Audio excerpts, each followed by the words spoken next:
Olá, meu nome é Natália e essa atividade é sobre avaliação de impactos ambientais com o tema da UED Colíder para matéria de recuperações de áreas degradadas do professor Juliano.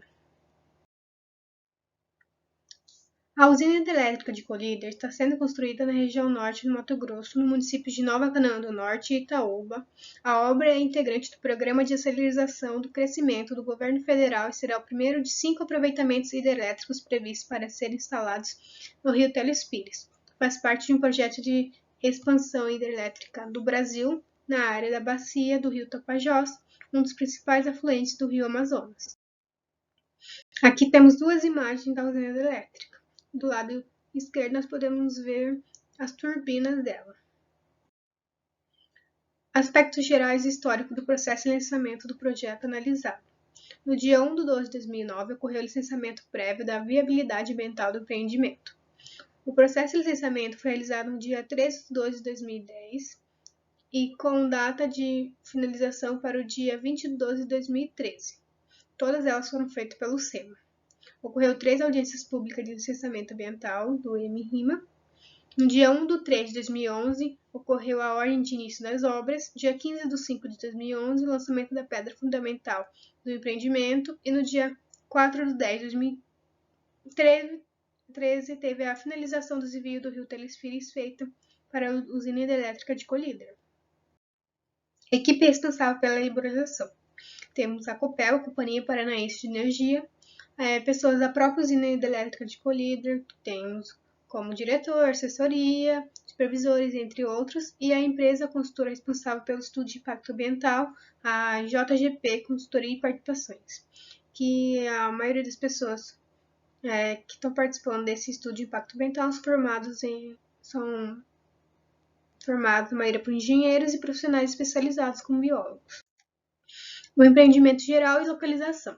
O UED Colíder está localizado no trecho médio do rio Telespires, no município de Nova Canaã do Norte e Itaúba, a aproximadamente 700 quilômetros ao norte de Cuiabá, no Mato Grosso. O empreendimento também abrange áreas do município de Colíder e Cláudia. Aqui temos uma imagem da localização da usina, como vocês podem ver. O empreendimento geral e localização. A UED Colíder terá vida útil de 150 anos, potência instalada de 300 MW com reservatório de 168,2 km² e uma superfície a ser inundada de 43,5 km² e cerca de 94 km de comprimento.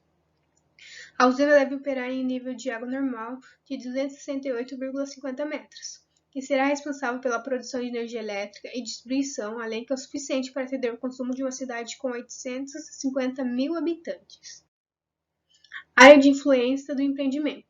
A delimitação das áreas de influência é um aspecto básico na condução do estudo de impacto ambiental. O diagnóstico ambiental da região de abrangência da UED Colíder desenvolvido tem como objetivo viabilizar uma compreensão ecossistêmica dos diversos componentes do meio físico, biótico e antrópico, facilitando a identificação de suas interrelações e a dinâmica dos processos de transformações em curso.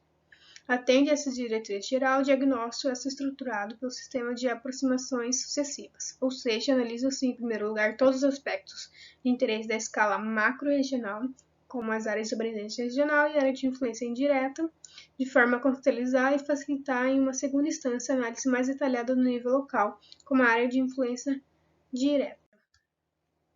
Agora vamos falar um pouco sobre a área de influência indireta. Eu separei ela em 3 meios, o meio físico, biótico e antrópico. No físico, nós temos referente ao clima, recursos hídricos superficiais, recursos hídricos subterrâneos, substratos rochosos e cobertura détrica, relevo, solos, recursos minerais e direitos minerários. No biótico, também o mapeamento da vegetação, fauna e ictofauna regionais. No antrópico, temos os municípios inclusos na influências diretas, estrutura institucional para a gestão ambiental, sociedade civil, infraestrutura física e social, patrimônio histórico, cultural e arqueológico, patrimônio paleológico, o uso e ocupação do solo. Agora, já na área de influência direta, no meio físico nós temos recursos hídricos, qualidade das águas, geotecnia e fragilidade dos terrenos. No biótico, temos caracterização da vegetação numa escala que foi usada de 1 para 25 mil, caracterização da vegetação a ser suprida, a ictofauna da AID e a fauna da A e D por parcelas. Já no antrópico, temos levantamento fundiário detalhado das propriedades localizadas na influência direta. Agora a gente vai falar um pouco das atividades sendo desenvolvidas pelo projeto. O padrão operacional da UE de Colíder será o fio d'água, que significa isso, que são as vazões do fluente serão sempre iguais ou sempre serão iguais às vazões de jusante. Dessa forma, a vazão fluente ao reservatório que não for turbinada e restituída ao rio através do canal de fuga será extravasada pelo vertedouro, sendo também integralmente restituída. Ressalta-se que no caso de paradas programadas ou não, para a manutenção das turbinas, a vazão não turbinada será naturalmente extravasada pelo vertedouro e também restituída ao rio. No caso da operação a fio d'água em condições normais, o operacional do reservatório será constante o nível de água máximo normal igual ao mínimo. O nível varia apenas quando há vertedores com capacidade de vazão maiores que da turbina máxima. Diagnóstico ambiental, meio físico, biótico e socioeconômico, ou também podemos chamar de antrópico. Meio físico, aqui nós temos alguns tipos de diagnóstico ambiental, como o assoreamento durante a fase constitutiva, a criação de áreas úmidas permanentes, rebaixamento do lençol em decorrência das obras, alterações da qualidade da água durante as obras, alterações do clima local, e assim por demais, como podemos ver na tabela.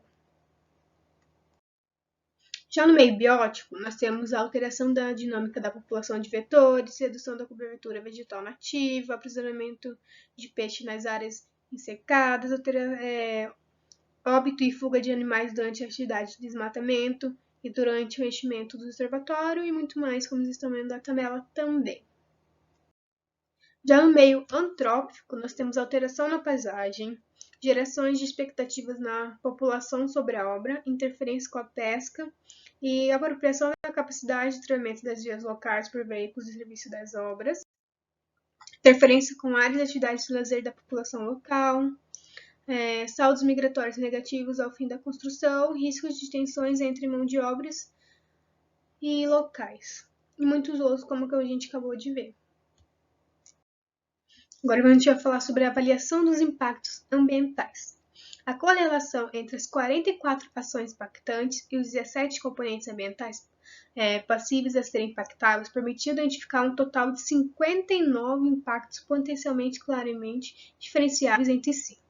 Eu vou dar um exemplo no meio físico, biótico e antrópico. No meio físico, nós temos referentes aos recursos hídricos superficiais, que seria a alteração na qualidade da água durante as obras.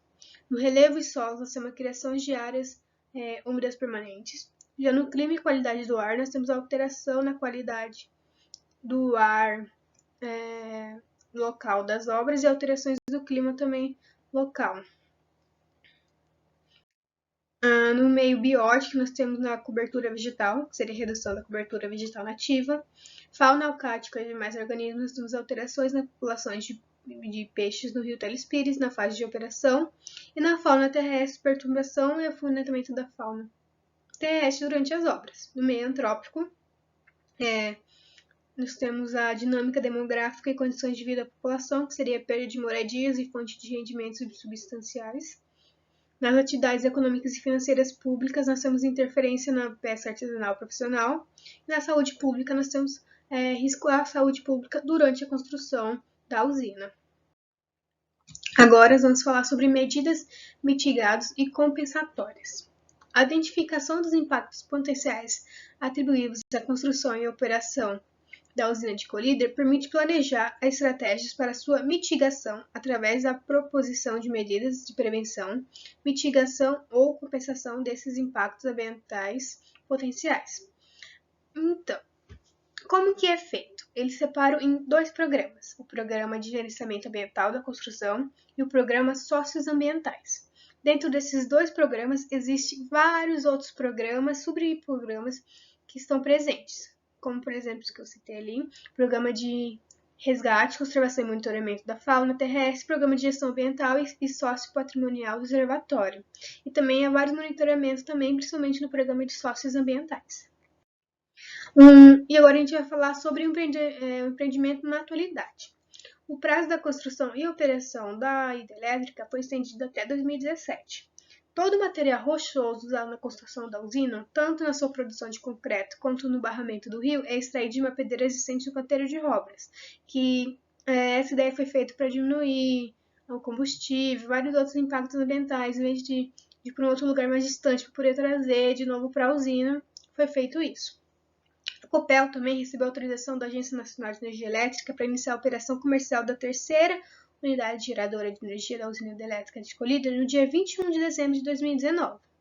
O empreendimento instalado no Rio Telespira, em Nova Canaã, o Norte, no Mato Grosso, conta com 3 unidades geradoras, cada uma com 100 MW de potência, e pode produzir energia suficiente para atender a necessidade de consumo de 1 milhão de pessoas. Se vocês lembram, no começo eu falei que eram até 850 mil pessoas. Só para você ver como que já é uma diferença de quando começou para agora, que já na cidade já conseguem produzir para consumir para a população, assim, para um consumo de uma população de 1 milhão de pessoas.